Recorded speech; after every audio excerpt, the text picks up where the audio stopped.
Okay, I'm doing an instructional video for the Maddox Super Twin jet-powered cruiser bicycle.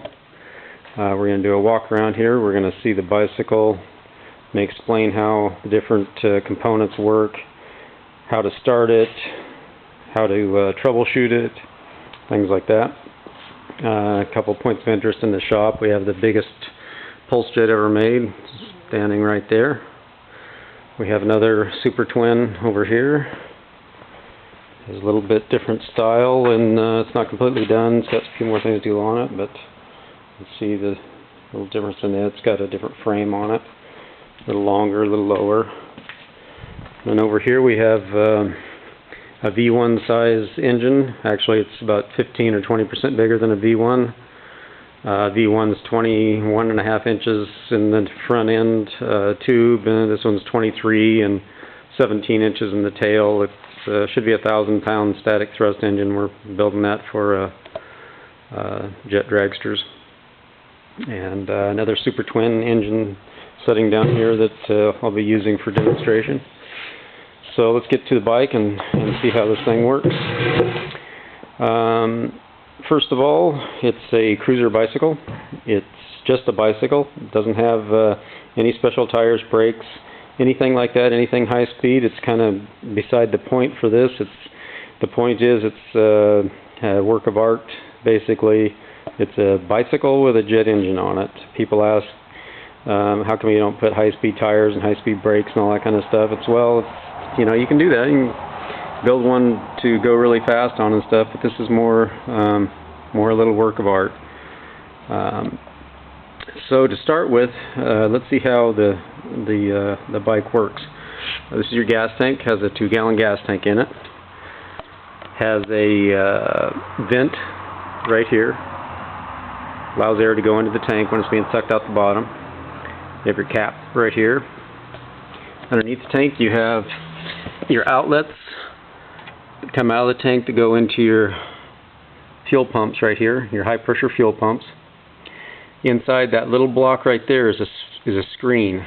You'll notice that there's no fuel filters on this bike, but you still have to screen it. You can't have anything going into your pump because it'll stop your pump. So there's little tiny screens inside here. Then it goes into your pump, and this particular pump doesn't allow fuel to go through the engine when it's not running and go down into the pipe. There's only a few pumps that won't let it siphon, and that's why I have to use this type. This bike has 2 fuel pumps. Has one on each side. Looks just like this. This side is the starting and idling, so it has a needle valve on it, so I can control that. So when you start the bike, what you're doing is you're pushing one button that's up on the handlebar. We'll get to it in a minute.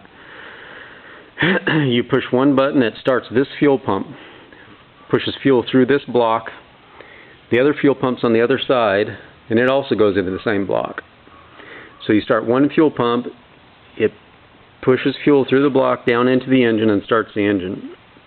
To go to full throttle, you push a second button, which starts the second fuel pump, which just jumps your pressure to about twice the pressure, which jumps you up to full throttle. So when the engine's running, you have to hold one of the buttons down. It really doesn't matter which one after you start it. When to start it, you want to start it on this pump. But once the engine's running, you can let off of either button, and it'll drop you back down to idle and then back to full throttle. Idle is only about 20 pounds of thrust, and then it'll jump to somewhere around 80. The engine is capable of 100 pounds of thrust, but in order to make it fire and idle nicely and everything, I back them off a little bit. You have to have a little bit more fuel pressure to go up to a maximum thrust, but believe me, it has more thrust than you need. So anyway, those are the fuel pumps. This back here is the starting air tank. Inside this pod that sits on the side of the bike is an air tank, and on that air tank has got a solenoid. So when you push a button up on the handlebar, it opens the solenoid and lets air shoot into the engine. That's just for starting, and you only push it just for a second until the engine starts. To charge the fuel tank, or the air tank I mean, it's got a little nozzle on the bottom there. You just fill it with like you're filling a tire. but it needs 120 psi in it. You need to check it and make sure that you're at 120 psi or above, because the engine likes to have lots of air for starting. So that's your air tank for starting. And also inside, in the back here, you can take the back plate off. Inside there is your spark box, and you can open it up and take your spark box and replace the battery in it if you need to.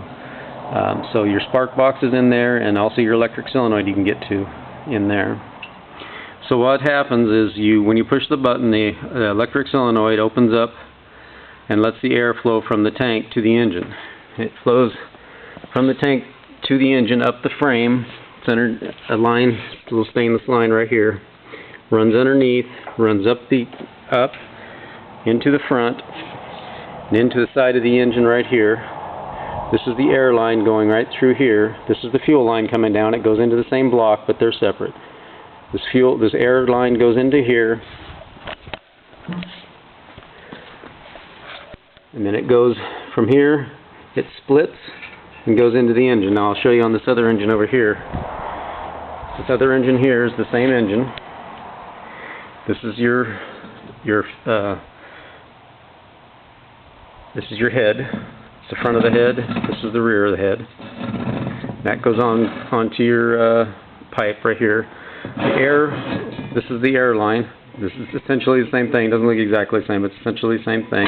Going into your head, and if you turn it, you can see how the air comes out. And now what it does is that if you line these up a little bit, you can see how the air comes in here, comes out here, and it blows through the head, and then the air comes out the inside of the head and goes into the pipe.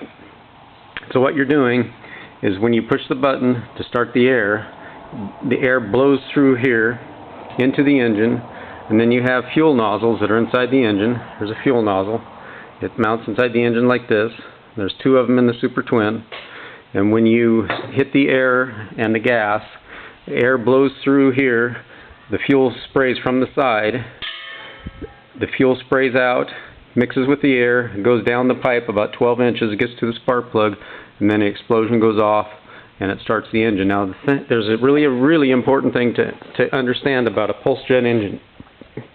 A pulse jet engine does not work like a regular piston internal combustion engine or any other kind of engine you ever used. You can't crank on it to get it to start. If it doesn't start immediately, you can't just keep blowing air into it or keep putting fuel into it, because it will never start that way. It takes an initial explosion. The first explosion that goes off starts the sequence, and the first explosion has to be big enough to suck air into the pipe for the next explosion. So if you try to start your engine and it just goes pop and then fire comes out the back, immediately, the second that it does that, you need to let off the fuel and the air and stop it and let the fire that's inside the pipe go out.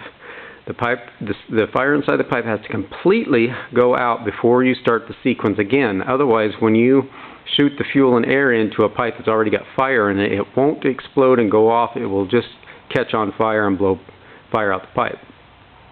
So now, as long as you have good fuel pressure, good air pressure, good spark, it's just like any other engine. It'll fire right up. It'll fire right up every time.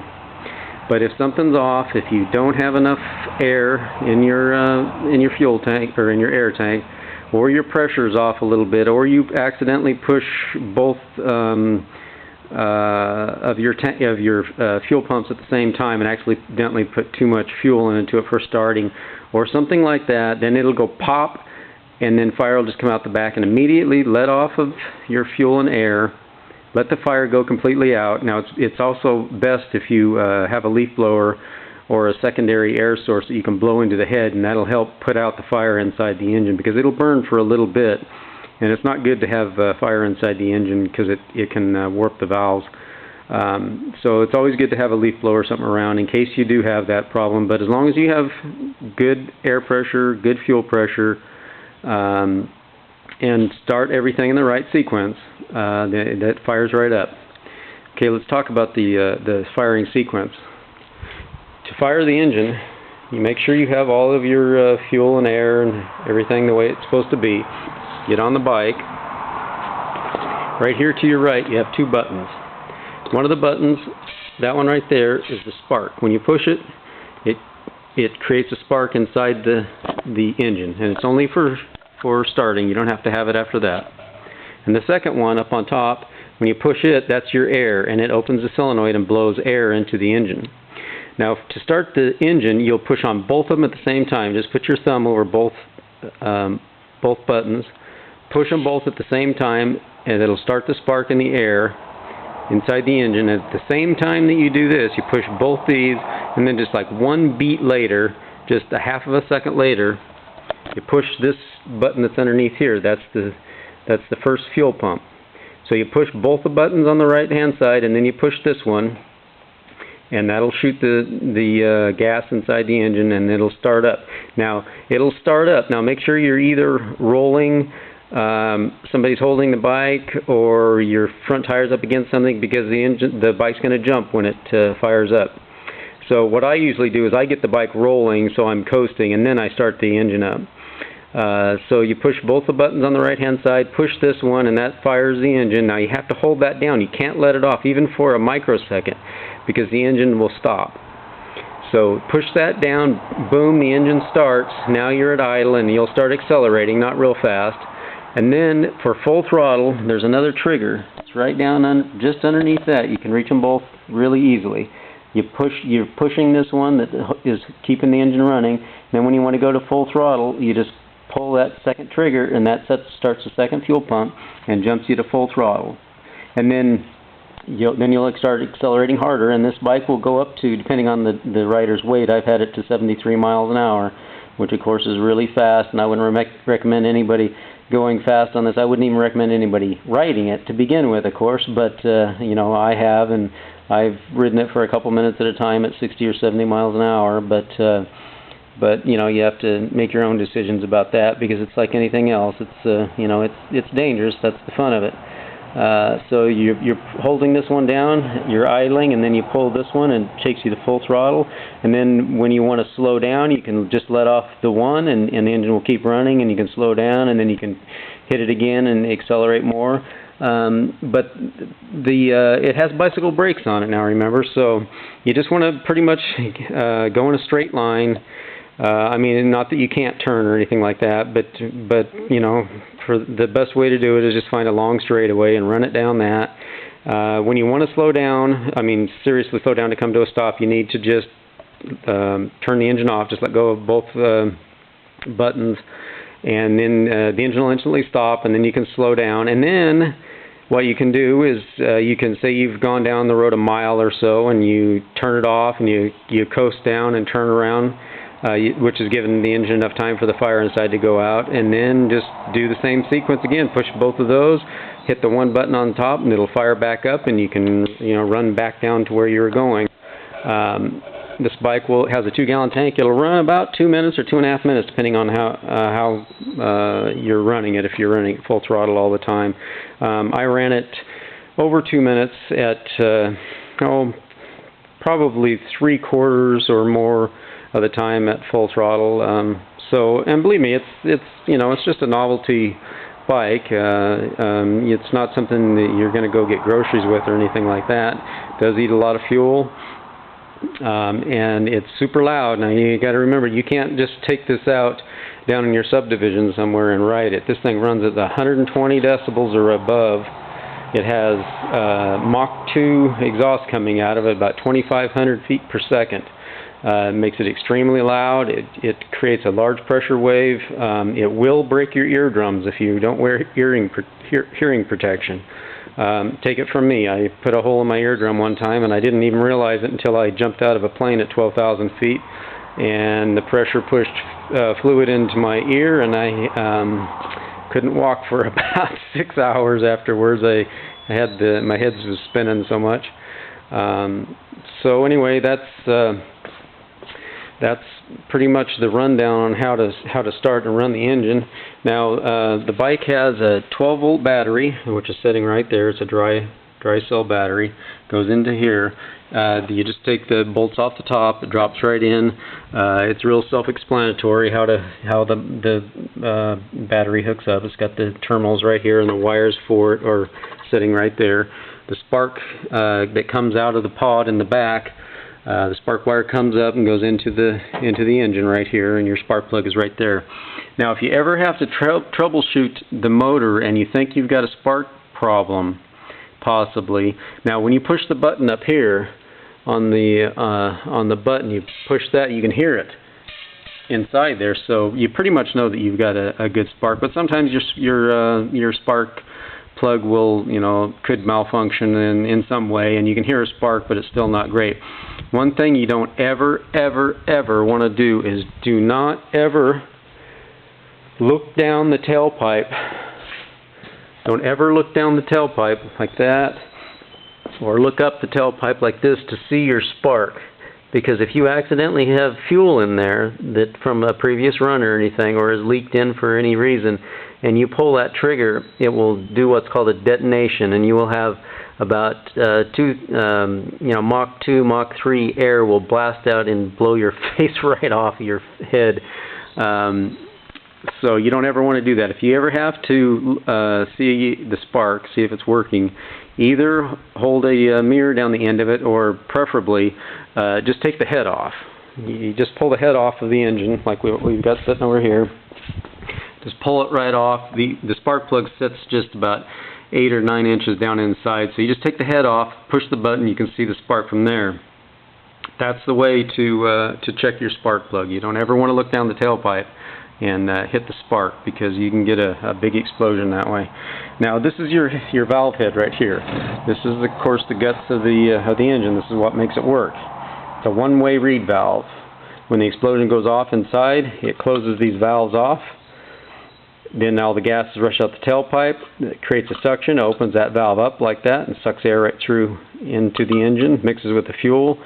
Then residual fire comes back up from the previous explosion and sets it off again, and you get about 70 explosions a second, 70 or 80 explosions a second inside this engine. And the explosions are extremely violent. They're very hot, very violent, hard shock waves, and the reed valves don't last very long. They only last, you'll probably get about 3 full 2.5 minute runs or something like that, and then you'll need to replace the valves. And you need to keep an eye on those. After you've made like 2 full runs on the bike, you'll want to take the head off and look at the valves and make sure they're not too cracked or anything, because if you get cracked ones, what will happen is the edge of this valve right here will get cracks and breaks in it, and that will let fire go back out the front of the engine, and this nice aluminum piece here will eventually melt from too much fire going back up it. So you can't run the engine with really bad valves in it, because it will really damage the engine. So you want to keep an eye on your valves.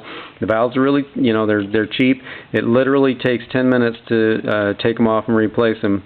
And the way you do it is you just take your head off. This is what your head looks like on your bike. Undo the bolts on the sides, and then just break it down. It'll all fall apart, and what you'll find is you'll have a bunch of these in there, and they have valves that slide right down on top like this, and they meet in there perfectly, because everything on this bike is cut and drawn and cut with a computer. So your valves, you just take your head apart, take your old valves off, throw them away, take your new valves, stack them up exactly like the old ones came off. You'll have a valve will go on like this, and then you'll have another valve will go on the other direction like that, and then your other aluminum piece will go on top of that, and so on, and it stacks up. It's real self-explanatory. When you take the other one off, you'll be able to see exactly how it works. So that's how the valve head works on that. So anyway, that's kind of a rundown on the Super Cruiser, Super Twin bike. This bike has been, I rode this bike to 73 miles an hour, and that was still going uphill. when I was moving it one day, I broke the speedometer that was on it, so I had to replace it. So the top speed on this speedometer was 67.3 miles an hour is the top speed that I have on that one, but I did 73 on it before, but you know, there's not a lot of difference between 67 and 73 when you're on a bicycle. It runs, you know, it ran really good. It felt good, but you know, like I say, I wouldn't recommend people ride it. If you want to, it's your own business, but don't come and try to sue me over it because I basically sell them as a work of art. But it's definitely fun. I think I pretty much covered everything on the bike.